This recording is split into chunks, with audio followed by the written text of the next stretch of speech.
vamos a tratar el punto de el uso de Internet en la educación. Bueno, aquí hay tres factores para que este proceso se desarrolle. El primero es que todos debemos contar con acceso, aunque sea por un corto tiempo, y que tengamos los equipos necesarios en este aspecto, ¿sí?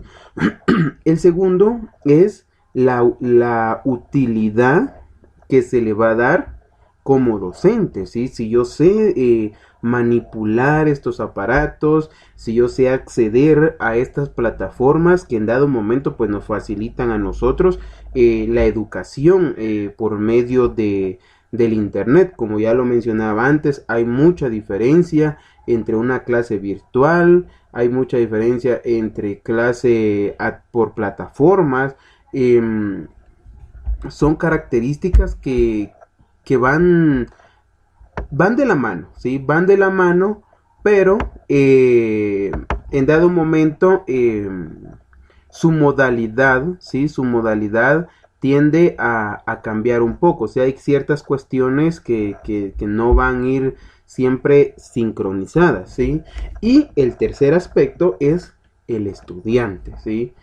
Si el estudiante tiene un dispositivo móvil, como un celular inteligente, smartphone, o una tablet, o una laptop, una computadora, ¿sí?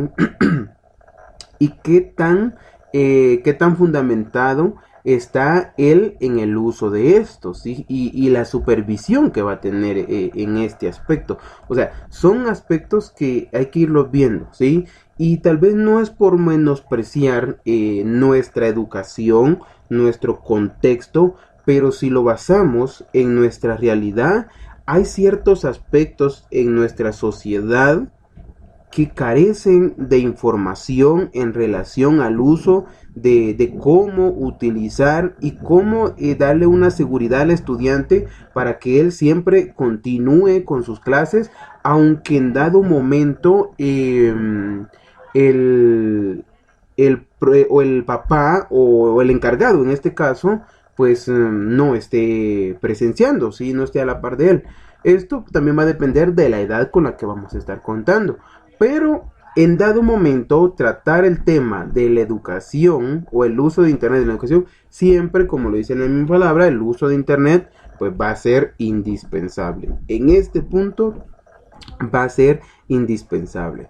Ahora bien, ¿cómo desarrollar los contenidos? ¿Sí? Porque es algo muy diferente trabajar presencial y virtual, ¿sí? O a través de clases por internet.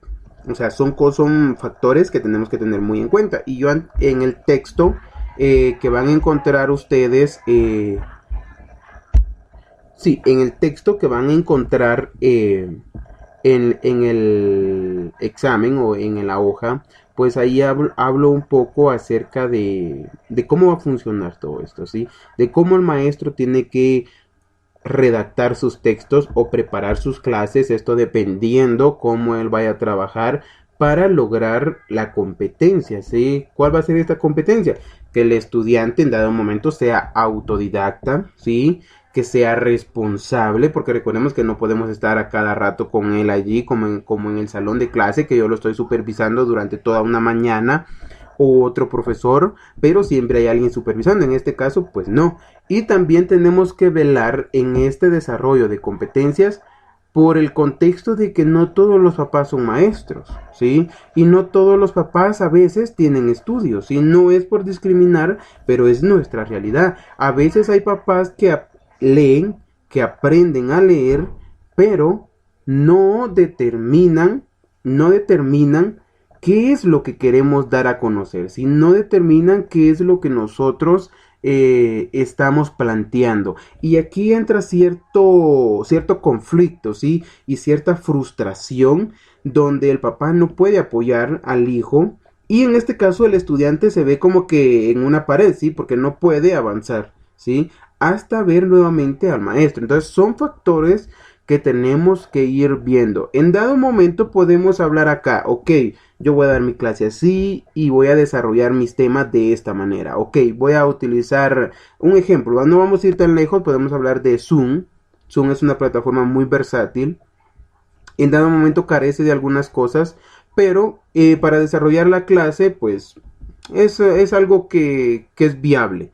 Pero tengamos en cuenta que no todos los estudiantes tienen acceso a esa clase, ¿sí? O sea que para que yo entre a Zoom tengo que tener acceso ilimitado a internet, porque si yo consumo a través de datos, pues va a ser un poquito complicado, para que los primeros 5 minutos los reciba bien y los siguientes 5 no, y hasta que se me terminen mis datos y hasta ahí finalizó. Pero en este caso no.